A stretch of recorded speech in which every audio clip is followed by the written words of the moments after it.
When I was younger and I was trying to improve my communication skills and my voice, I ran into a lot of roadblocks, a lot of obstacles. And I remember asking, you know, myself a lot of very negative sort of questions, right? Well, I didn't think they were negative at the time because I thought they were normal. I thought they were just regular questions that anyone would ask. So, an example of this is when I got stuck on something. So, I mentioned that I grew up with a lisp. So, I pronounced my S sounds as SH. And I had crooked teeth. And I was asking myself, when I found out, I was like, man, that really sucks that I didn't know. First of all, no one told me until I discovered it later when my friends were mocking the way I said my name. So first of all, I was like, man, how come I didn't know this thing? That's damn. And also, then I proceeded to try and fix it. And for the first couple of weeks, I was really frustrated because I'm like, this shouldn't be so hard. I feel like I'm saying the S sound, but when I record it and when I listen to it, it sounds like SH. Why is this so hard? Right? Why is this happening to me? My brother has perfect teeth. All my family don't have the lisp. Why is it only me that has this lisp? So, and that kept me stuck for a while. So I was very frustrated for the first couple of weeks once I had that problem. But what made the big difference for me is one day I was doing my recordings, I was trying to fix it, and I was tired of like feeling that negativity.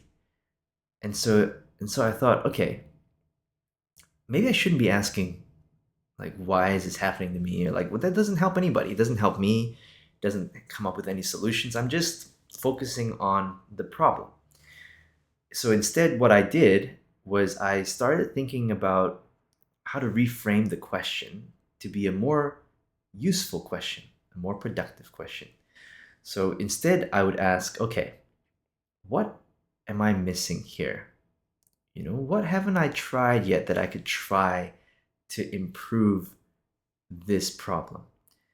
And so when I started reframing those questions in that way, I noticed that the answers was suddenly also shifting to that sort of scope, to that nature of to align with the nature of the question. So when I asked problem-based questions and problem-focused questions, which didn't have any sort of solutions, and I was just really asking like, man, this sucks. Why is this happening to me? When I was asking those questions, I only had negative answers, right? Like, yes, because you're unlucky. It's because, God hates you or whatever it was like that. But it didn't help anybody. Those questions didn't help me. It didn't help my friends, my family. Like nobody helped nobody. But when I started asking those solution-based questions and those more positive questions, I noticed suddenly it was the answers that my brain started to generate were also solution-based. And I believe that, like, once I noticed that, and once I started getting results, because I was starting to get answers that actually helped me, I started to get so much more, like, first of all, things that I could try. And because I tried so many more things, I started getting way better results. And so the point I'm trying to make here is the kind of questions that you ask can make a huge difference in the answers you get. And this applies not just in learning and communication skills, but it also applies to problem solving, either in your personal life or in the corporate world. So I would encourage a few different exercises, okay? Because at first, if you're like me and you started out asking those kind of questions, you may not notice it. So the first thing that I would recommend is just doing a reflection exercise. And And how I would do this is potentially I would just maybe on your phone, or if you have a pen and paper, right?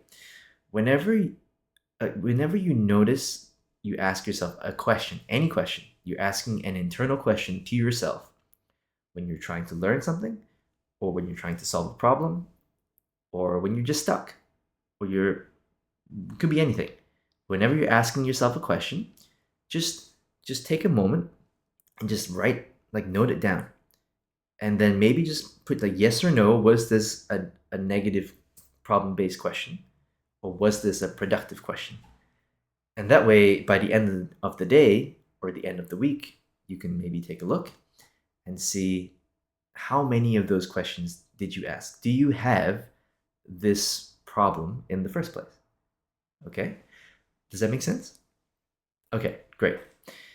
So once you've identified whether or not you need to improve on the type of questions that you're asking, then, and let's say that you do, like you were like me, maybe it was like 50-50 or like 60-40, and you were asking still a big amount of negative, not very productive questions. The next thing to do is, once you're used to identifying those questions and identifying when they happen, the next time you notice that happens, I would recommend just writing the question down. And what I try to do when I try and think about the idea of reframing questions is I just highlight the negative part of the question. And then I think about, what is the opposite of that? Or what is a better way of asking that would actually help me find a solution? So, for example, let's use the learning example that I had when I was frustrated with myself and I was like, man, why can't I get this pronunciation right? I'm recording on my phone, I'm saying the S sounds, and I'm hearing it in my head as an S, but when I listen to the recording, it's an SH. Like, why is this so hard? Why is this not working? Okay, in that question, the negative part for me that I identified was, why is this so hard? And why is this not working? So now let's try and flip that on its head. Well, let's try and think of a better way that we can ask that. So you can say, currently it's hard. What can I do to make this easier for me? Or what can I do differently that I haven't tried before? What am I doing different to my role model who is speaking perfectly? You know, so then suddenly what you hopefully will notice is that your answers are more shifted to the positive side. You're more solution based. So you might think, oh, maybe I should try and take a video instead of an audio recording and watch what my mouth and my tongue is doing and compare it to my role model. For example, suddenly you're thinking of a lot of different solutions. So learn to identify when you're asking those kind of questions. Try to be conscious of it every time you do, and just so that you build that awareness. When you're more aware, once you've caught yourself, whenever you catch yourself asking that kind of question, just take a pause, like take a step back, and then just go, okay, what's the negative part of that question? And how can I frame that better? Does that make sense? Okay, great. The next thing to do is to do this consistently, ideally. Okay, so I would recommend asking a good question, asking yourself, how can I make this record keeping system easy for me? You could, just the answer is tailored to you. I don't know what is easy for you. For me, maybe let's say I don't like writing things down. I prefer speaking. Okay, so I could think about, okay, maybe I'll just have my phone and I'll just have the record button on the front page of my home screen on my phone, and that way I can easily access it and just press it whenever I have this moments. And I just click it and just go, yeah, that's happening now. Just letting you know. Or I have a notepad and it's easy to access. It's in my pocket at all times. I can take it out and I can just write it. So asking yourself, how can you make this easy enough so that it's convenient? Because when it's convenient, it's suddenly a lot more accessible. And suddenly you'll find that, you're doing it more often. When you're naturally doing it more often because it's so easy, it becomes part of your routine, which then forms your habit. And habits can, from what I hear, can take about 90 days, like 2 to 3 months to develop. So at the beginning, it might take a little bit of effort to build up this habit. Okay, at the beginning, it might take conscious effort and it will feel unnatural. It will feel like a little uncomfortable. But I believe that uncomfortable feeling is actually a good sign, because it means that you're doing something that you weren't doing before. And because you're doing something you weren't doing before and you're doing something different, it means that you have a lot of potential to get a different outcome, a hopefully better outcome. Especially if you were stuck before, or if you didn't feel like you were making much progress or much headway. So that's what I wanted to talk about. And it's a fairly simple concept in theory, and the hard part is taking action in reality. Even though I know this concept, I'm also not perfect. I'm still learning. And so I'm making this video also for me as a reminder to be conscious of the questions that you ask, because they can determine the kind of answers that you get. And if you want good answers, then ask good questions. Okay. Yeah, that's what I wanted to talk about today. I hope that helped. And I hope it will be helpful with anything that you do. If you're learning communication, if you're learning how to improve your speaking, then all the more. I feel it's so important, because it opens so many pathways, so many doorways for you. If you love English, or you love the Western culture, let's say or maybe you love the idea of working or living in a Western country like Australia, where I'm at, right? Then being able to communicate well in English in a way that people can understand you easily will absolutely help you with that. It will help you with finding a job. It will help you with finding a partner, if that's what you're looking for, and finding friends. You don't have to sound exactly like them. You don't have to have a specific kind of accent to fit in. That's not necessarily the important part. That's more personal preference. It's more up to your taste. What makes you feel nice, right? But the key aspect of communication is the ease of which people can understand you. And of course, the vice versa, like how easily you can understand other people. So I hope that if you're watching this video, that you're practicing your listening skills, and hope potentially you're also repeating after me in some junctures, some points in time in this video, to help you with the speaking part. I've been told that my pronunciation is pleasant, nice to listen to, easy to understand. And because I've been told that on multiple occasions, I figured it would be good for me to make these videos to hopefully help other people who want to achieve that goal, if that's something that they haven't already achieved.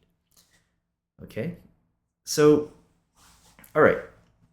If you would like to talk about it further, if you have any questions, if you have any topics that you want to cover, please, by all means, put it in the comments down below so that my partner Haru and I can take a look at it, and we can try and make a video for you for those topics.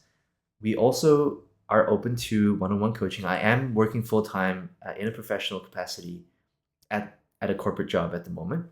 I have worked as a professional coach before and a professional learning mentor. So I'm happy if you would like to also explore the idea if one-on-one coaching is right for you. The the benefit of coaching is not necessarily the information. You can get information from anywhere on the internet or from other influencers. The the benefit of coaching, at least what I've found when I've coached other people and when I've had people coach me, is that you have someone to help you, first of all, keep you accountable so that they make sure as a third party, you are doing the things that you said you were going to do, the actions that you put in place. That's number one, accountability. Number two is they're also like a guide. So they can give you feedback. A good coach will be able to give you feedback in a way that helps you understand what it is you're doing well and what are some of the areas you might want to focus on for next time without making you feel like you're doing a horrible job. So that's, yeah, we can absolutely, if you feel like that would be beneficial for you, just let us know, send us an email or put it in the comments and we'll reach out and see what we can do. Otherwise, I hope you enjoyed this video. I hope it was helpful. If you did find it helpful, we appreciate any and all support, liking, subscribing, sharing with your friends and family. I am not sure if we have the hype button on YouTube, but if you find it useful and you feel like other people will find it useful or enjoyable if they just want something to listen to in the background, then please, any of those things are very, very much appreciated. The more of that we get, the more we'll be able to do these videos and these content and potentially these coachings with you. And so, yeah, any support is always appreciated. So thank you very much, even just for watching. We appreciate you watching these videos. Okay, so take care of yourself, pay the kindness forward, and take care of your friends and your family. I'll see you in the next one. Cheers.